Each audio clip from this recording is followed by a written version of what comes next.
Bismillahirrahmanirrahim. Assalamualaikum warahmatullahi wabarakatuh.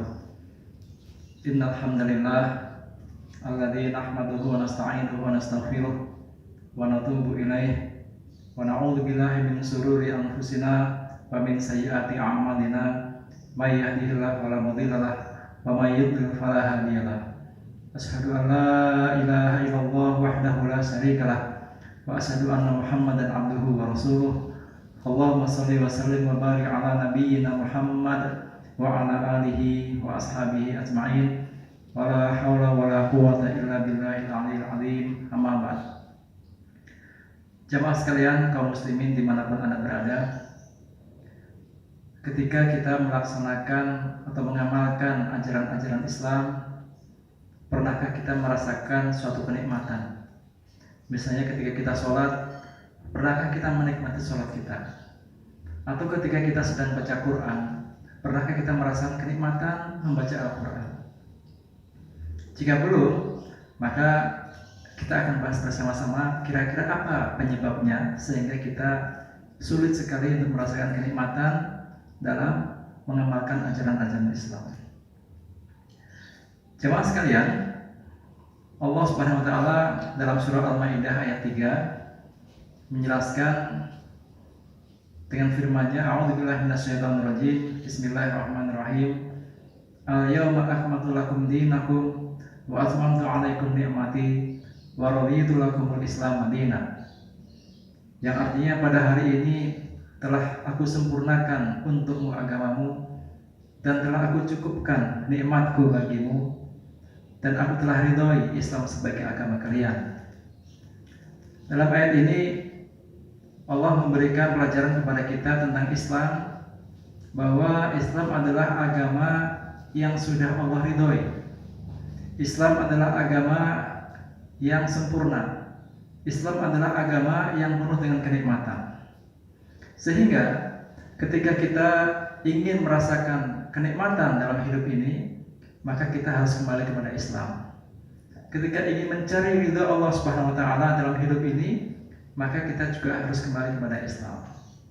Bahkan ketika kita ingin sempurna dalam hidup ini, maka kita juga harus kembali kepada Islam. Masalahnya adalah tidak mudah ternyata kita bisa menikmati Islam ini. Ini ada beberapa penyebab, sedikitnya ada 2 penyebab kenapa kita tidak bisa menikmati Islam. Yang pertama, penyebab pertama adalah karena kita tidak punya pemahaman atau pengetahuan tentang Islam dengan baik. Contohnya begini, misalnya kita tawarkan seorang anak, misalkan kita tawarin anak kita dengan permen dan sayur misalnya. Kira-kira mana yang dipilih oleh anak kita? Anak umur usia 3 tahun, 4 tahun, kita tawarkan permen dan sayur mayur atau buah-buahan. Pasti anak-anak itu biasanya lebih memilih permen. Padahal kita tahu dari sisi manfaat, sayur atau buah itu jauh lebih bermanfaat ketimbang permen. Tapi mengapa anak kecil itu lebih memilih permen? Karena anak itu belum memiliki pemahaman yang baik bahwa sayur atau buah-buahan itu lebih bermanfaat ketimbang permen. Ini sama artinya ketika kita tidak memiliki pemahaman yang baik dengan Islam, maka kita juga agak susah untuk mengamalkan ajaran-ajaran Islam. Karena kita tidak memiliki pemahaman yang baik. Solusinya bagaimana? Solusinya adalah kita belajar. Kita ikut taklim seperti ini, ikut kajian-kajian, kita mendengarkan kajian-kajian, kita membaca kitab dan sebagainya. Supaya kita memiliki pemahaman yang baik. Dengan memiliki pemahaman yang baik, maka kita insya Allah akan mulai bisa mengamalkan ajaran-ajaran Islam. Misalnya kita ini, kalau usia kita ditanya oleh orang, ditawarkan kepada kita permen atau buah misalnya, pasti kita akan lebih memilih buah-buahan atau sayur. Kenapa? Karena kita tahu bahwa sayuran dan buah-buahan jauh lebih bermanfaat ketimbang es krim atau permen. Beda dengan anak yang tidak memiliki pemahaman tentang itu. Itu penyebab yang pertama, karena kurangnya pengetahuan atau pemahaman tentang Islam. Penyebab kedua adalah adanya penyakit, terutama penyakit dalam hati kita.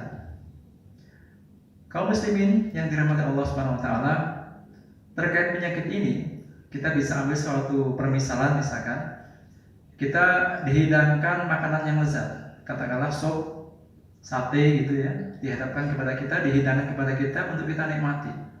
Kita tahu sop itu nikmat, sop itu lezat, sate itu enak dan sebagainya. Kita tahu itu. Masalahnya adalah kita sedang sakit, katakanlah kita sariawan, atau kita sedang sakit gigi misalnya. Kira-kira kita bisa nggak menikmati kelezatan sop dan sate tadi itu? Nggak bisa. Padahal kita tahu betul, kita paham betul bahwa sop itu enak, sate itu enak, lezat dan sebagainya. Tapi karena kita punya penyakit, maka kita pun tidak bisa menikmatinya.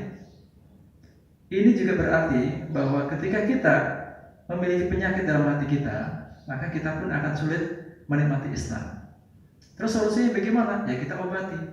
Namanya penyakit harus diobati. Obati penyakit hati apa saja? Banyak. Kita sering mendengarkan syair-syair obat hati ada 5. Misalnya baca Quran dan artinya, berkumpul dengan orang-orang soleh, sering berpuasa, banyak zikir, dan sholat malam. Itu berbagai macam sarana untuk mengobati hati kita. Dengan hati kita obati, maka insya Allah penyakit itu akan sembuh, sehingga kita pun kembali bisa menikmati Islam. Jadi ini kaum muslimin sekalian, ada 2 penyebab yang menjadikan kita tidak bisa menikmati Islam. Mudah-mudahan ketika kita bisa menghilangkan 2 penyebab ini, maka Allah berikan kemudahan buat kita untuk bisa mengamalkan Islam secara optimal dan kita pun bisa menikmati Islam. Menikmati Islam tidak ditentukan oleh yang lain-lain, tidak ditentukan oleh materi, tidak pula ditentukan oleh sebuah jabatan dan sebagainya. Kita bisa melihat kehidupan para sahabat Nabi SAW. Orang yang paling kaya di kalangan sahabat dan orang yang paling miskin di kalangan mereka sama-sama bisa menikmati Islam. Yang kaya bisa menikmati Islam, yang miskin pun Islamnya nikmat sekali. Tidak ada saling iri di antara mereka. Karena mereka paham betul bahwa kenikmatan itu ada dalam hati. Tidak harus dilihat oleh manusia, oleh orang lain, tidak harus ditampakkan, tapi dia rasakan betul. Nah, ini mungkin yang hilang dari diri kita. Bahwa kita belum bisa menikmati Islam karena tadi kita punya penyakit-penyakit tadi itu, kita punya sebab-sebab, kita punya penghalang. Kalau nggak pengetahuan, ya penyakit.